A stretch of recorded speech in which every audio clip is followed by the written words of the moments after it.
With the Lucky Land Slots, you can get lucky just about anywhere. This is your captain speaking. We've got clear runway and the weather's fine, but we're just going to circle up here a while and get lucky. No, nothing like that. It's just these cash prizes add up quick. So I suggest you sit back, keep your tray table upright, and start getting lucky. Play for free at LuckyLandSlots.com. Are you feeling lucky? No purchase necessary. Void where prohibited by law. 18 plus terms and conditions apply. See website for details. Okay, round two. Name something that's not boring. A laundry? Ooh, a book club. Computer solitaire, huh? Ah, sorry, we were looking for Chumba Casino. That's right, ChumbaCasino.com has over 100 casino-style games. Join today and play for free for your chance to redeem some serious prizes. ChumbaCasino.com. No purchase necessary. Void where prohibited by law. 18 plus terms and conditions apply. See website for details.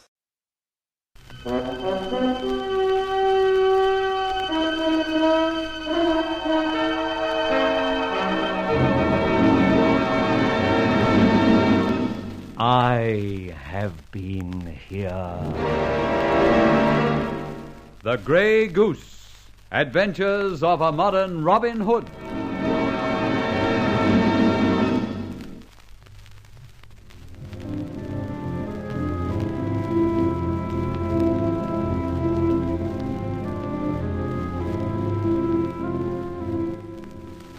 This character, managing editor of the Gazette, by name Annandale, published the good news that Barbara's father was to have his trial and conviction reviewed. I'd been the means of obtaining and sending forward documents found by an old friend of Barbara's father to the Chief Justice's Department. The Gazette pooh-poohed the instrumentality of the Grey Goose.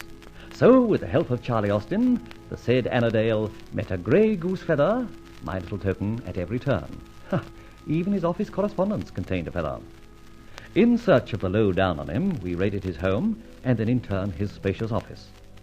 Just as we thought we had the dope, the gentleman himself arrived. We, however, had a little of the wood on him, as you'll remember. All right, Annandale, press that button. Summon your night staff. Arrest us. What happens? We bring down on your head the whole of the security branch. Nonsense. There is nothing subversive in the Gazette records or files. Why, no. Can't find a thing. But then there is more than the Gazette involved in this. What rubbish. I have no other interests than the Gazette. Well, I beg to differ. You see, Annandale, I have one of your official envelopes here. Stolen from my desk. How true. I placed these newsprint pulls within the same. So. And right.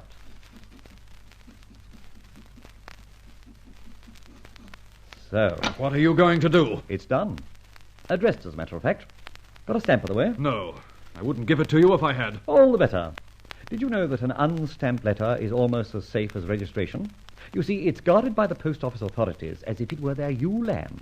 They, in delivering it, exact toll plus stamp value from the recipient.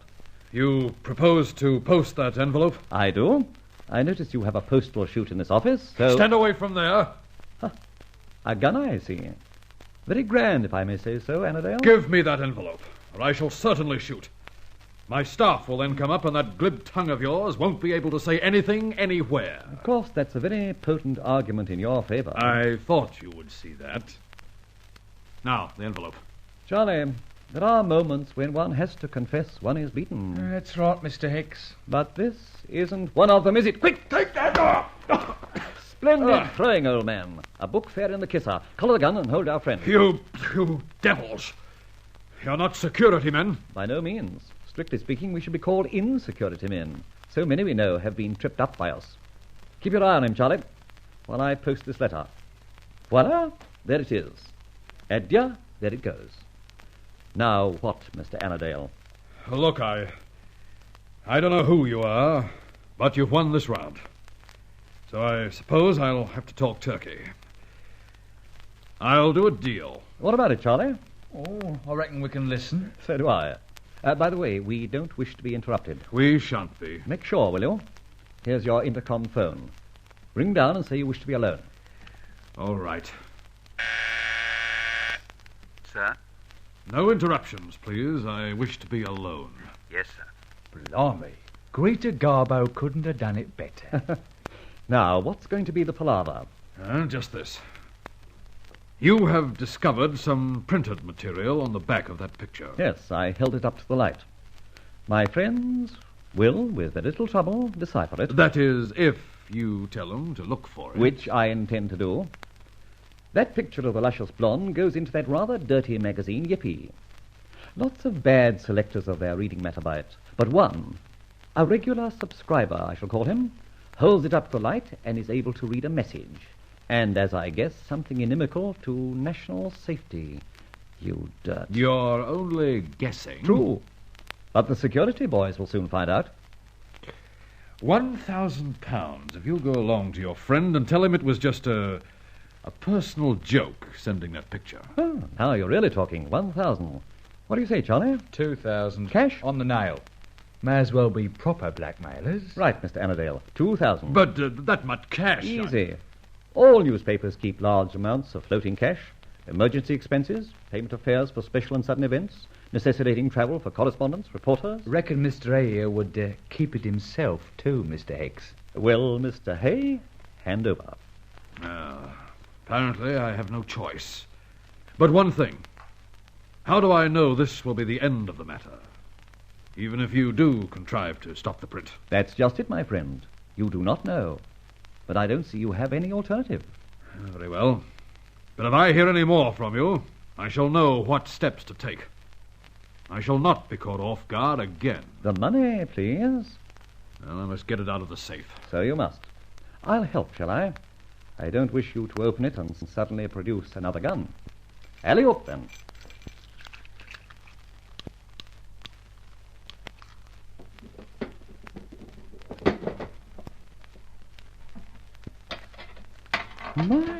My, what a hoard. And good heavens, a bunch of feathers. Came in the mail from another scoundrel of the same kidney as yourself. Who on earth is that? The Grey Goose, or I'm much mistaken. But why keep the feathers? Because I hope to spread some tar over him one day, and then I propose to stick his stupid feathers all over him. Well, here's your darn money, now get out. Thank you. And here's my receipt. What? A feather? You are the Grey Goose at your service. Sorry I must keep my mouth By shut. heaven, No. Not that, Mr. Annandale. Sorry to have to crack you one, but my friend and I have to get out of here before you rouse the rabble. Reckon he's asleep. Peacefully. Well, we better get a move on before he comes to. That's so. But I don't think we can get out the way we came in. That night reporter's room, and the desk. Then what? The piano wire, old son. Crikey, that way? That gives me the cold shivers. I've not done this stunt before, you know. Sorry, but it's the only way. Now, hitch the swivel into your belt. That's right. Now, out onto the windowsill. Okay. Now what? Steady yourself down with your hands. I take the strain on the wire around my waist, gradually turning round until you hit the ground. Can't you think of a better word than hit the ground? No. Now, take it easy. Let her go. Gently, Mr. Hicks. The lighter's as heavy as I am. Ooh. Hope he doesn't pull me out of the window. How are you going? Slow but sure. The wire won't break, will it? Never has done. But of course, there's always a first chance. Comforting, I must say. Okay. Good. Keep attached to keep the wire from swinging.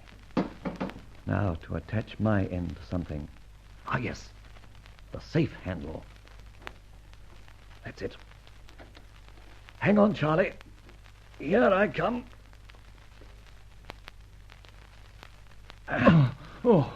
Right on my stomach, Mr. Hitch.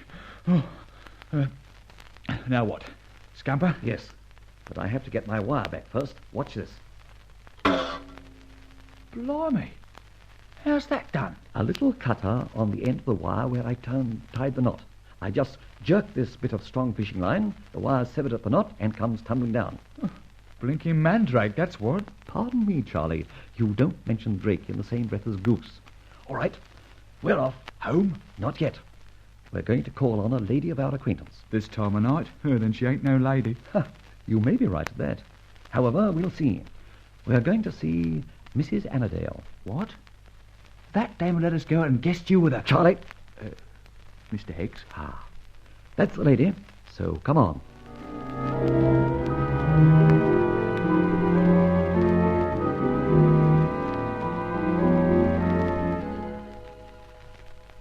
Still up, it seems.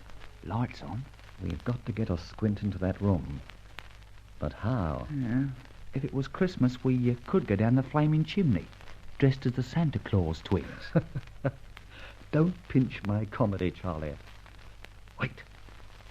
Do you remember there was a small library off the main room? Yeah? Then that's our target. We get in there and possibly hear all, see all.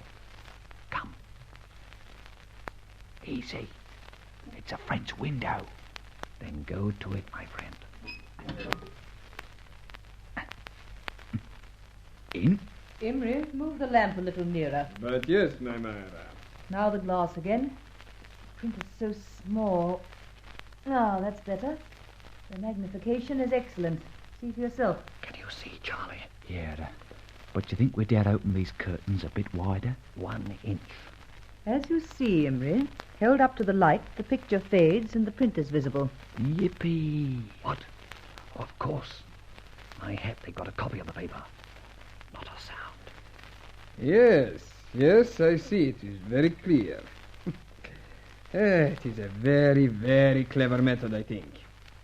I assure you that my friends will be most satisfied with the efforts of you and your good husband.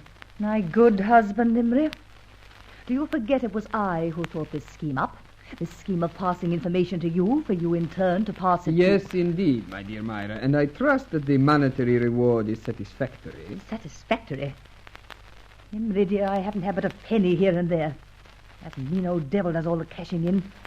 Oh, dear heaven, how sick of him I am. That is good, because all the more ready will you be to come with me when the time is right. When is that going to be? I sometimes feel we may be found out. How right you are. The day is not far off, my dear one. Our cause will triumph, and then... Can't we do something now? Without my husband, I mean. No, dear one. Remember, he has the private processes to print and the channels of publication of the magazine. The more I wait, the more desperate I am for money, Emily. I'm at my wit's end with debts, cards, milliners, hundreds. Well, what of this scheme which you have for trapping this, this famous character? I understand that the reward has reached £2,000. Why did you not give the alarm when he was here, as you say he was? He had a companion, and I knew that if I made one false move, he'd be on to me like a flash of lightning. So I fobbed him off with a bit of romance. But he'll come back, I feel sure. Masks on, Charlie. Madam, what? Permit me to hail a soothsayer. You're perfectly right.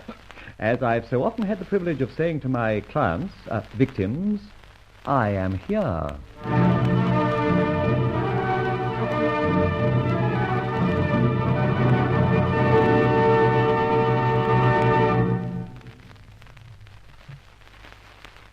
And so Fletcher is right again, this time in his estimate of a woman.